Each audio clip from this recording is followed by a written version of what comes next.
Okay, cool.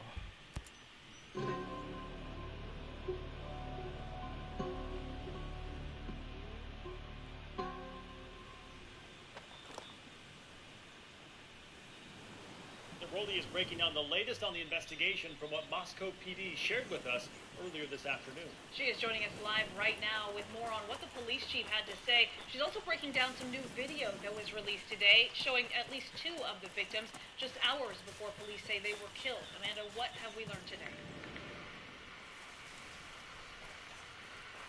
Well, we've learned a lot this afternoon. First off, the Moscow police chief says all 4 victims were stabbed, but the knife or weapon used has still not been found.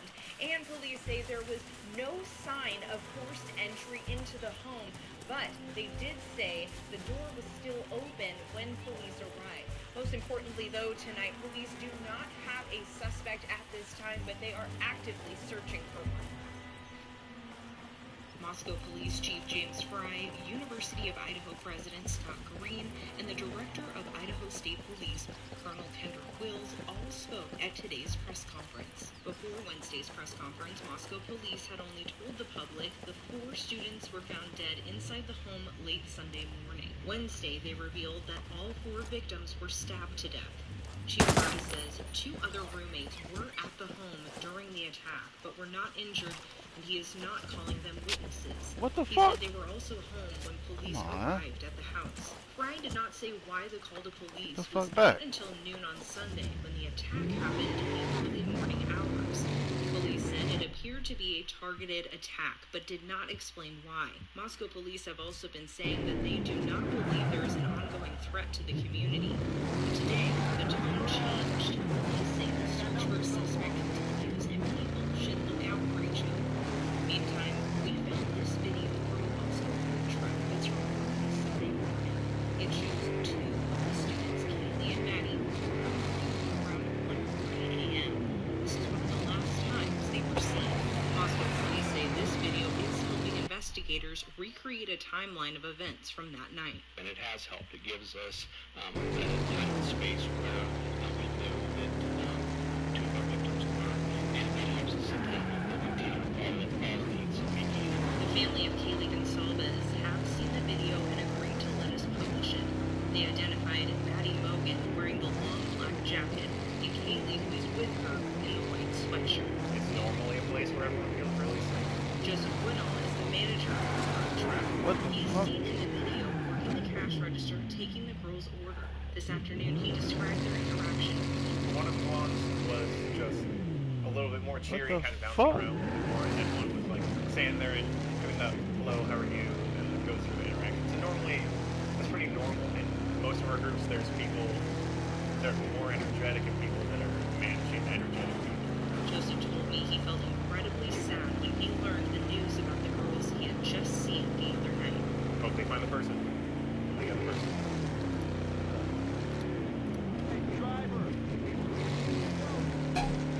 Now, just a couple hours ago, the chief, Chief Fry, also admitted he should have been standing in front of the public, in front of the media, addressing our questions earlier. But he says, I'm here now, I'm here today. And he says investigators are currently working diligently to get answers. In fact, moving forward, we were told in this press conference that all future updates on this homicide investigation will come from the Idaho State Police.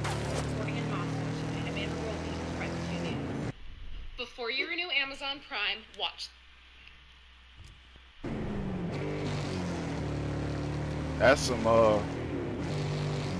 Crystal Lake, Jason Voorhees, fucking Michael Myers type shit. What they trying to bring Scream back or something? What's up with that? They just had another report that came out that said that they might have been asleep during this whole ordeal. And I'm just thinking in my head, I'm looking at that house. That house ain't all that big. Unless Jason Bourne went in and got these motherfuckers, I mean, I don't know about that shit, man. It's like if 3 of your friends are in the other rooms getting butchered. You the fourth person, you don't hear nothing?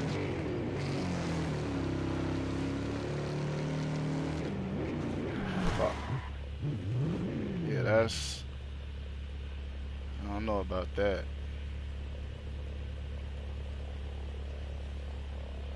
What is going on in the world today?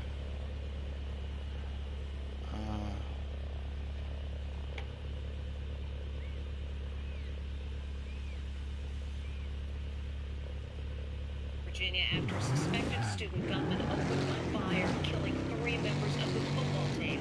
During the 12-hour manhunt, students sheltered in place, and then there was this dramatic moment right in the middle of a press conference. Came word that the suspect was in custody. Les Trent is there.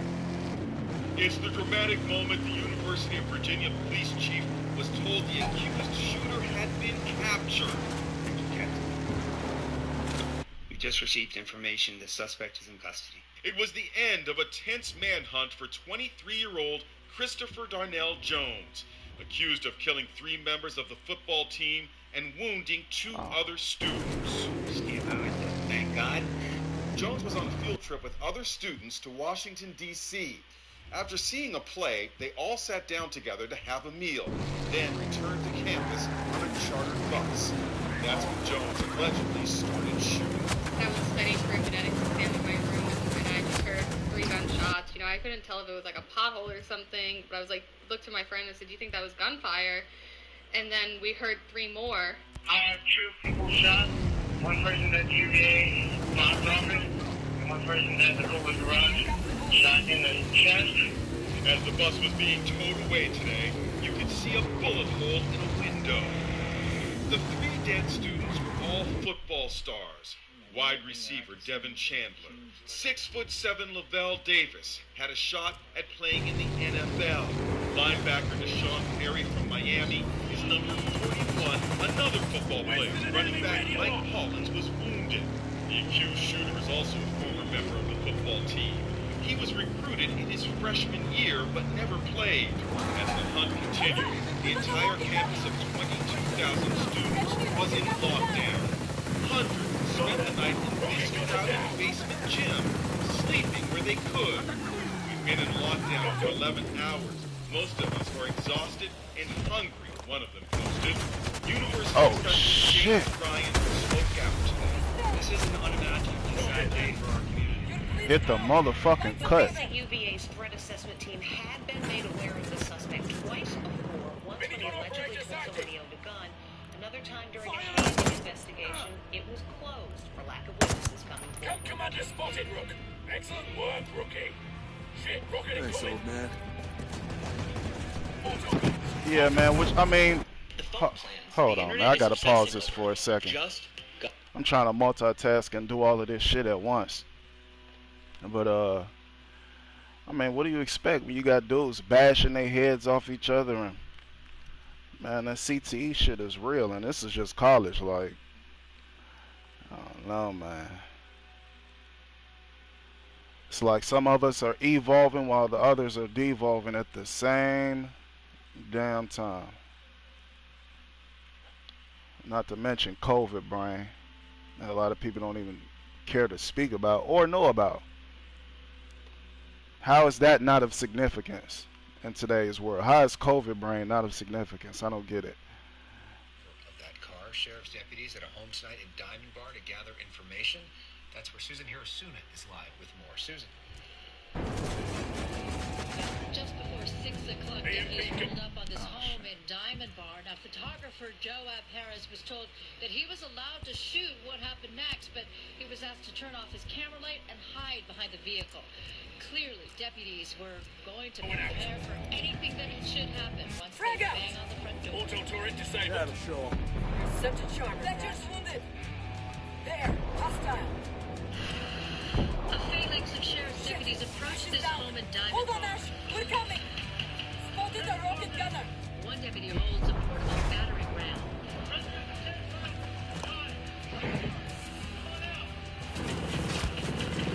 With a rifle in a ready position, the door opens. 2 women are ordered out and ushered away from the house. Shortly thereafter, the light goes on in an upstairs bedroom. checking in with caution before entering. During the Fox 11 special report, Sheriff Alex Villanueva explained the police action as a joint effort with the CHP and DA's office. So all three of them are working together trying to determine whether it was an accident or a deliberate act of some sort or some criminal culpability on this, and that once they had determined that, then they'll move forward with either arrest or release and become a civil matter. Deputies are joined by plainclothes detectives, and not long after, the women are returned to the home. Eventually, a large group of deputies get to the property and directed upstairs to the room presumed to be the drivers. When investigators found what they were looking for was unclear. No one was talking. Another group went door to door asking for security video. No neighbor wanted to go on camera, but suggested that they wanted to see when the 22-year-old arrived home and when he left early Wednesday. At the scene of the crash, CHP officers conducted field sobriety tests. Ultimately, a toxicology report may help explain why the SUV veered out of the lane and into the recruits. Any sense on potential drugs or other influence? Well, they drew blood. They're going to be a full toxicology report, but the initial breathalyzer was 0.0. They did field sobriety tests, and those passed as well. The neighbors that we talked to said that the residents of that home, they're very strong family, and that they've had long-term relationships, and really said that they are tremendous. Now, the 22-year-old is Get down! Oh my God. And whether or not this becomes a criminal case or a civil case, that might be determined by those toxicology reports. I can also tell you that at no time did we see any of the deputies or investigators leave with any evidence bags or anything like that. Reporting live in Diamond Bar, I'm Susan Hirasuna, Fox 11 News.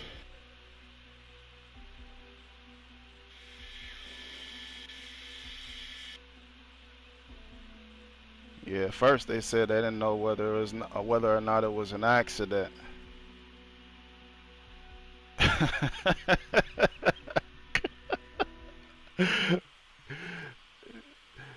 You run over 25. You run over 25 cops. You can believe it ain't no motherfucking accident, my God. Oh shit. Terror inside a Target in downtown LA as a homeless man went on a stabbing spree, sending several people, including a 9-year-old boy, to the hospital. It was a night of chaos and confusion as police stormed inside to take down that suspect. But a security guard got to him first, shooting him. This afternoon, KCAL 9's Jasmine Veal talked to a Good Samaritan who rushed in to help save that little boy. The cops were there with the shotguns drawn and stuff like that. It's terrifying. Dina Chavarria among the panicked shoppers at this downtown LA Target Tuesday night. She says she came face to face with the man who police say stabbed a 9-year-old boy and a 25-year-old woman inside. In the aisle that I was in, you heard this kid screaming that, like, I'm sorry. And then you see this man hovering over him. At first she says she thought it was just a parent disciplining their child. Then she describes what happened next. I looked back up again and I saw the guy grabbing the knife off the wall. He ripped it out of the plastic, and then that's when he goes and attacks the kid. Chavarria says the suspect then walks right past her. He stabs another woman in the chest behind her. As she is pushed into a back room, she hears the moment when a security guard shoots and kills the man who police say was homeless. And then you hear the pop. And Chavarria, a gynecologist, says she rushed over to help the boy. His mom was like hysterical, and so like he was just like on the floor. He had like a white mat on top of him, and then I went over there and I said, "Let me see." And the boy just looked absolutely terrified. I said, "Oh, I'm a doctor," and then he looked at me and he's like, "Doctora," and I said, "Yes," and then I looked at the cut, and like it was like he like shaved off like the skin, so it was just like you could see like the fat and stuff like that. I jog down here and I'm scared every day. Neighbors reacting Wednesday to what they say is an increase in violent crime here. We have no system in place to discern like when is it appropriate and how to act. The retailers are having a huge issue on how how to do with their own security people. And Tavaria says the attack won't keep her away. It doesn't change my thoughts about living here, specifically in downtown. I mean, crime happens anywhere. The 9-year-old boy, I'm told by authorities, is expected to be okay. He's in stable condition. The 25-year-old woman who was stabbed is in critical condition. Another woman was injured as she was trampled in the stampede of customers rushing out of this store.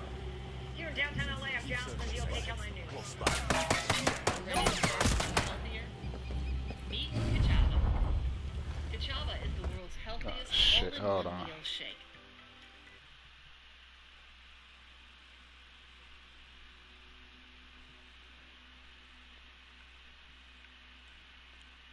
Hold on 1 second, y'all.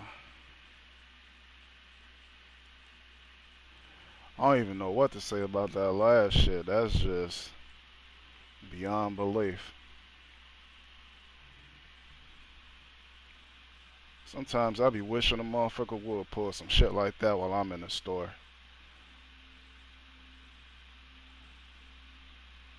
Be my chance to become a hero. Tonight, Chicago police are investigating a violent assault inside a McDonald's on the near west side. A witness sent this video to ABC7. It is cell phone video of the incident. We have blurred everyone's faces because there is no one in custody or charged right now. This happened yesterday at the McDonald's near Western and Warren. Police say a female employee who we were told was not on duty at the time approached a 15-year-old boy and started punching him while wearing brass knuckles. The teenager had to be hospitalized for his injuries.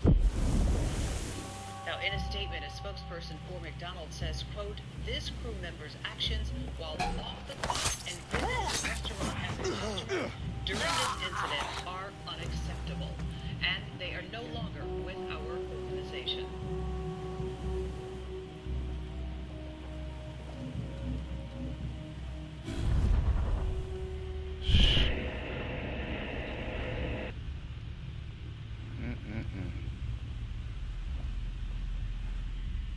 Oh shit.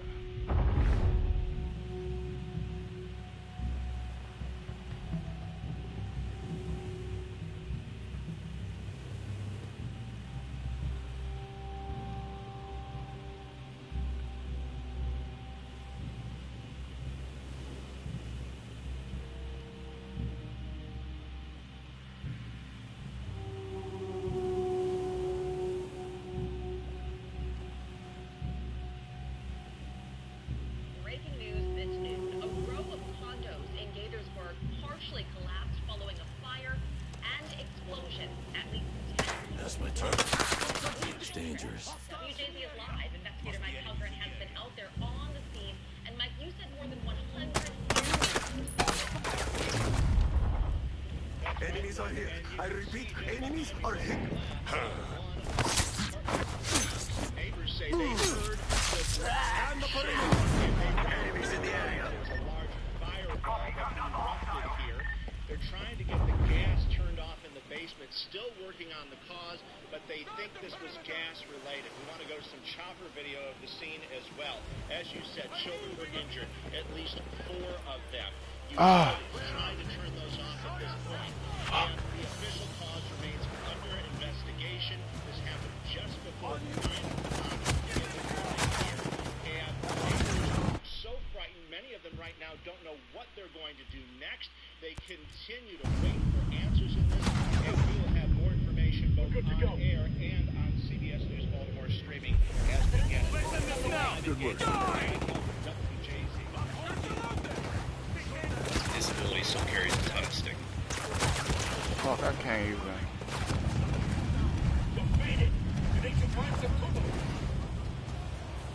Damn, I. Backing you up.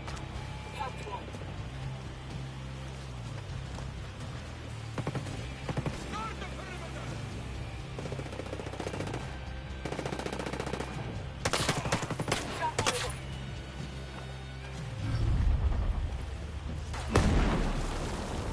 Almost fell my ass right back in that punk ass water.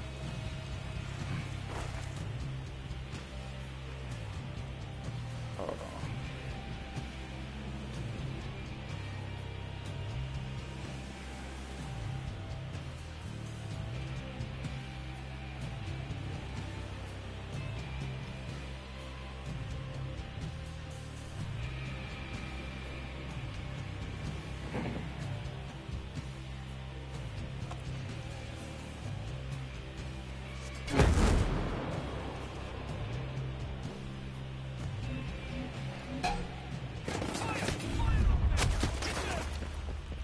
I need a motherfucking secretary or something, man. I'm trying to do all this shit at once. Facing serious charges tonight. We're not naming them or age. Decision as for now to charge them as minors. We want change in our school districts, and it's not okay for us to be going to school scared. A dramatic call for gun reform after a 17-year-old boy is shot and killed. Have you again, okay? I don't know what's happening in society. Tonight, a 14-year-old boy, the suspected shooter, is in custody. A 15-year-old is charged as an accomplice. Newly released probable cause documents obtained today outline what happened that morning. 9:35 Tuesday morning. Court documents reveal that a teacher alerts school security that the then-to-be suspected shooter appeared, quote, visibly agitated. Says she saw him punch his fist into his palm. 9:45 a.m. Multiple witnesses report a fight in the bathroom between 6 students. Allegedly, someone brought a pistol to school, and the students, including the agitated student that the teacher pointed out, are fighting over the handgun. 9:55 a.m. 10 minutes after that fight breaks up. That's when police say school security cameras capture the 14-year-old boy shooting the 17-year-old 5 times. Witnesses and video of the incident show the shooter shot at a second student but missed. The 911 calls come pouring in. Everything happened so fast. No student or no teacher had time to react to what happened. 10:27. The 17-year-old who was shot is pronounced dead. So the student who was tragically shot has passed away. By 11:02 a.m., Seattle Police Harbor Patrol officers arrest 2 teenagers near the corner of 145th and Aurora. The 14-year-old is held on a murder charge. The 15-year-old arrested, found to have a pistol in his backpack. Meanwhile, the student body is shaken. This should never happen in a school at all. Since the defendant is 14, the case is initially filed in juvenile court. Motion may be filed to have a judge consider trying the minor as an adult. According to the prosecuting attorney's office, that process has started. The judge has yet to make a ruling. In the newsroom, Sebastian Roberts, King Park.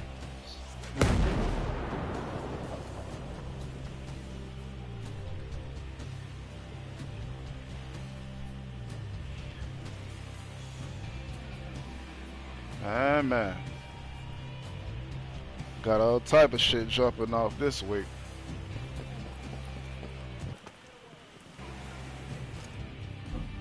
Group of college students get slashed and gashed right across the street from campus.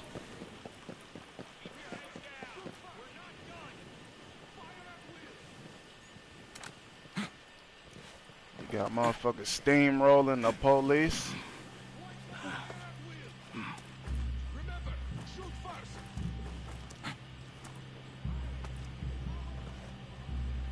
College football players getting shot up and shit.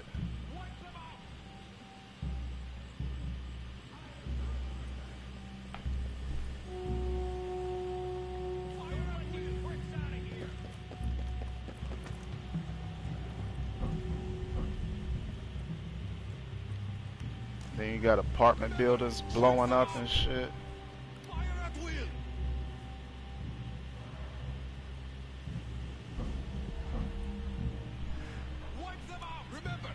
Remember, once upon a time, the most you had to worry about was your apartment catching fire.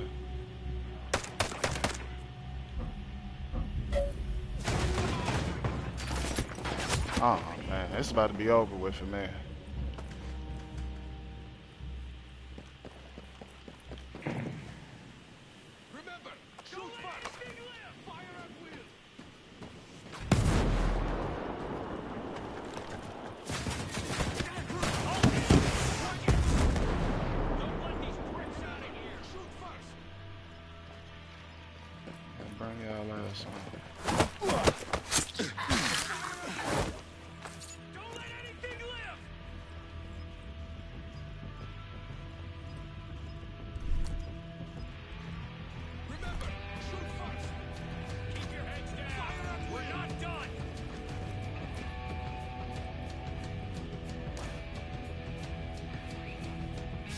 There was something else.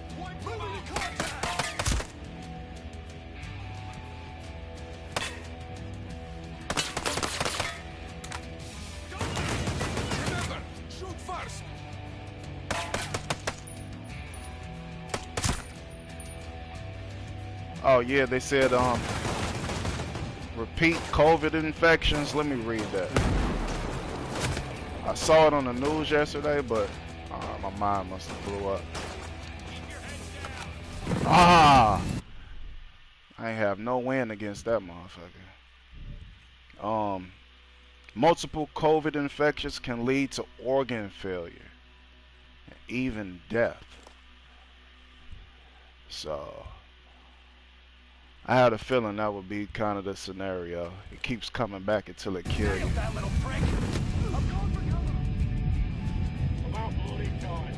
It's the gift that keep on giving. Solid.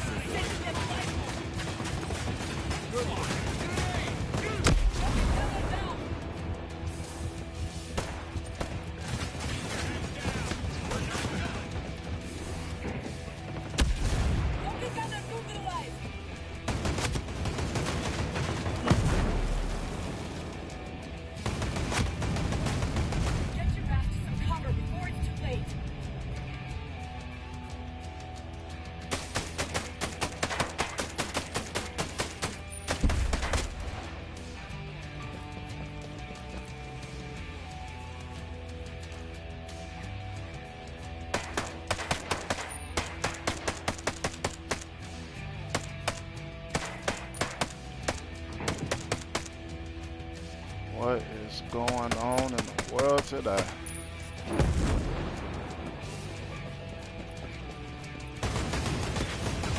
Ah.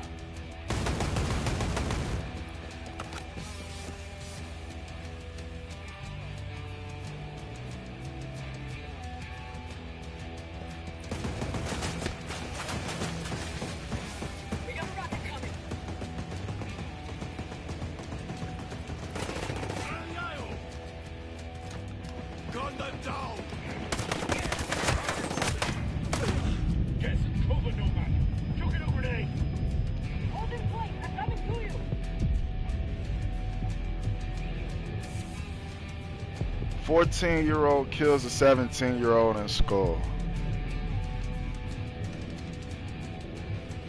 I'm gonna venture to say it was probably a bullying situation. Oh yeah, that's perfect right there. Right in the cut. Fuck it. Don't forget your booster.